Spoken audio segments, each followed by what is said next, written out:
The stars are right, and that means it's time for another episode of The Whisper in Darkness. I'm your host, the Man from Lang. Thank you very much for joining me today. On this episode, we are reviewing the Seeker cards in A Light in the Fog, the 4th Mythos pack in the Innsmouth Conspiracy cycle. There are spoilers throughout if you care about that sort of thing. If you enjoy what you hear, remember to like, comment, and subscribe. Before we get started, I'd like to thank the patrons of this channel for their tremendous support. The Arkham Horror LCG community is amazing, and these people have gone above and beyond to bring you content like these player card reviews. If you'd like to support the channel's goals and see your name on this list, head over to patreon.com, sign up for a tier of your choice, and claim your rewards. That would be awesome. Without further ado, let's get started. The first Seeker card in the pack is Fae. It is a skill that costs 1 experience point. It has willpower and 2 wild skill icons, the innate and curse traits. If a curse token is revealed during this skill test, you may return Fae to your hand when this test ends. What do you think about this card, Nate? This seems super good in Silas. That's my first thought. Seems good in Amanda.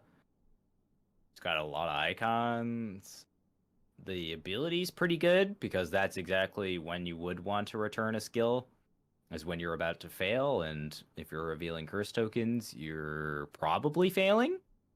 Obviously, Seeker does have ways like Blasphemous Covenant to soften the blow of curse tokens, but this is pretty decent.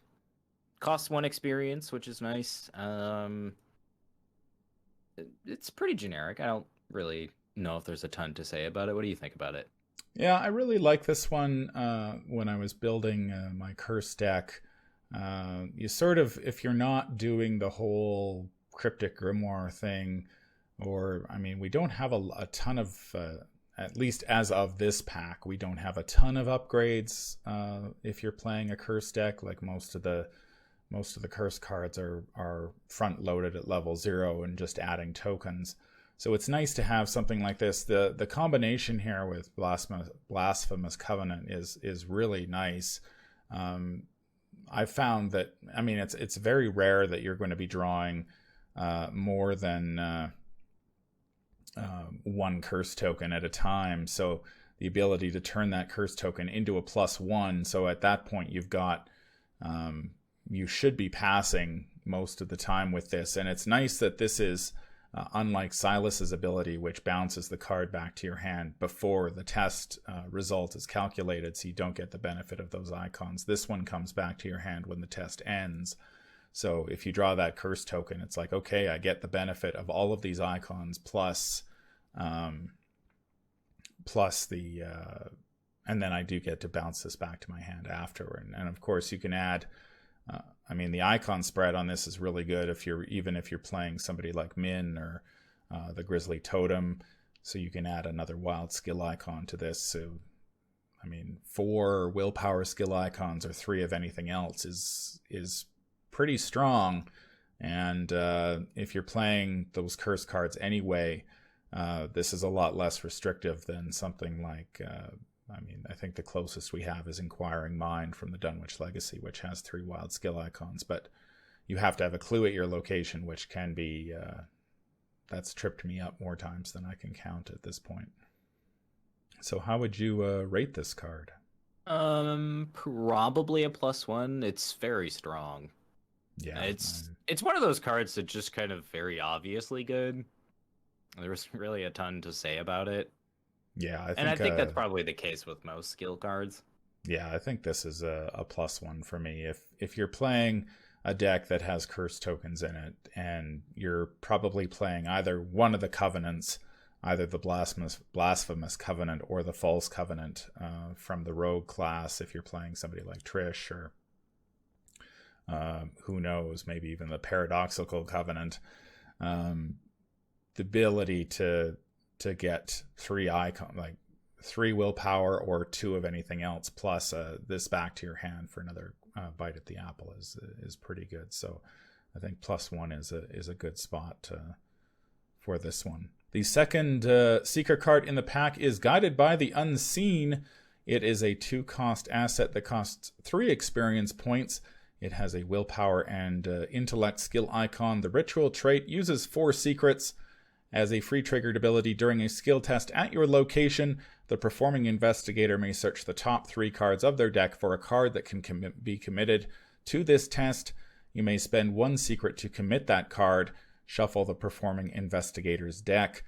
This one takes up an arcane slot. I think the big thing about this one is, as written, it's busted right now. Yeah, it's literally broken as written. Yeah. So because the spending the secret is completely optional, you can basically just keep searching the top 3 cards of your deck until you get tired. So theoretically, if you throw in Astounding Revelation, Surprising Find, Mandy's signature event, you can just keep doing this until you find all of them.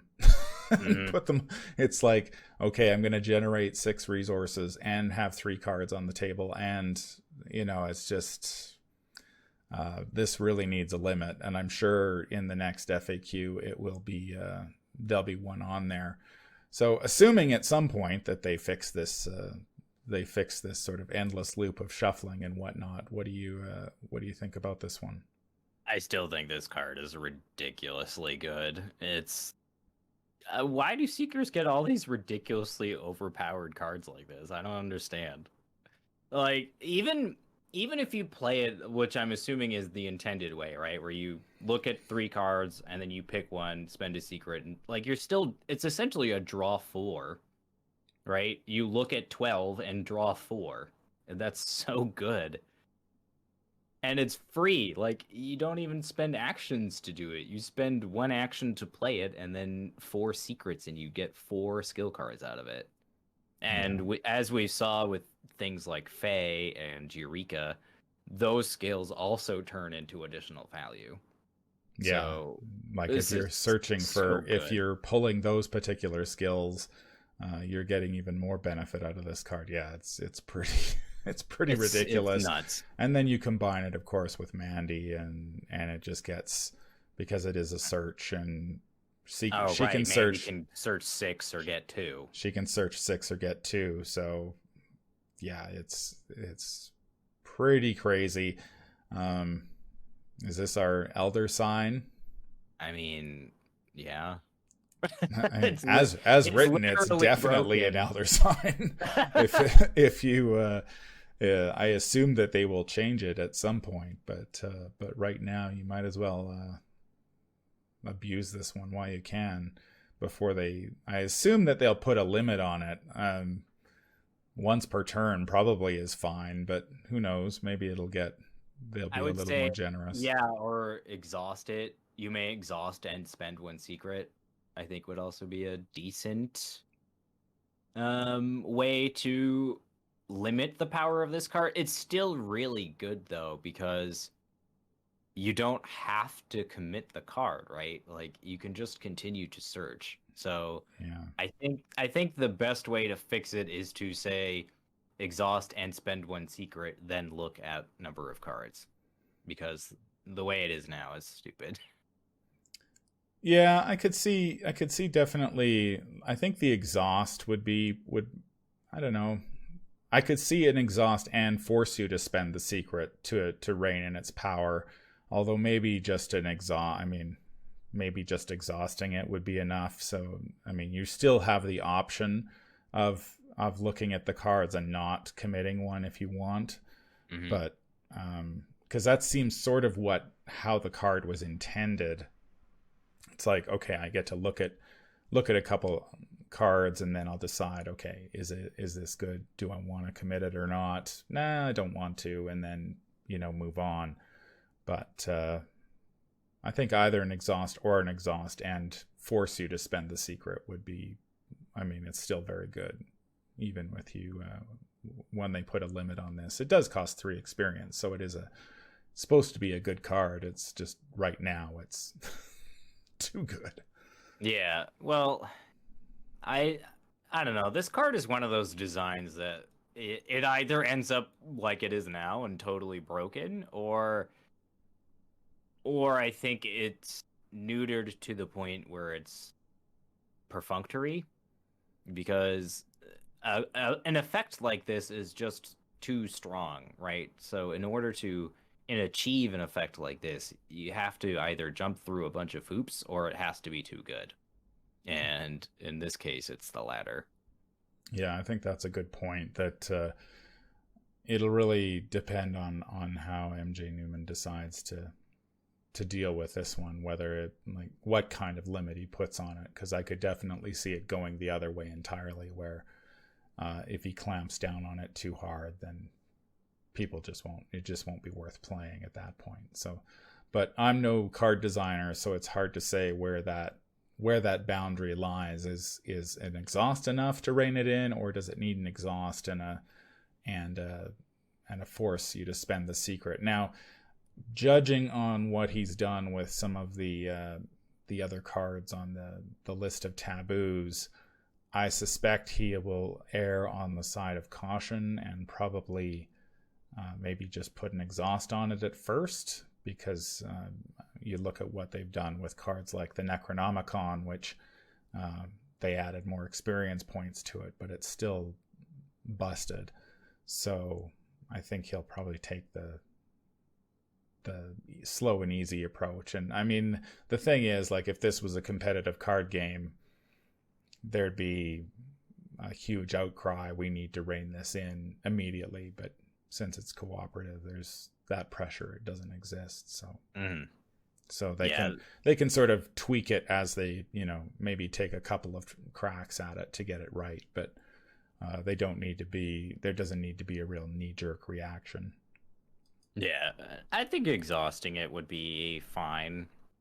I think it would still be really good, and you probably should play it, even if it does exhaust, but I think that would be the most elegant solution for it, personally. It's like similar to how Milan Christopher was changed in the taboo, right? Because he was mutated to exhaust, so... Yeah, that would probably be... Yeah, because he's without the exhaust... I mean, he's still very good without the exhaust. Or with the exhaust on him, so I could see that this going the same direction. Yeah, I'll just be curious to see where MJ puts the exhaust. If he puts it exhaust it, then search, or if it's search, exhaust. Yeah. We'll see.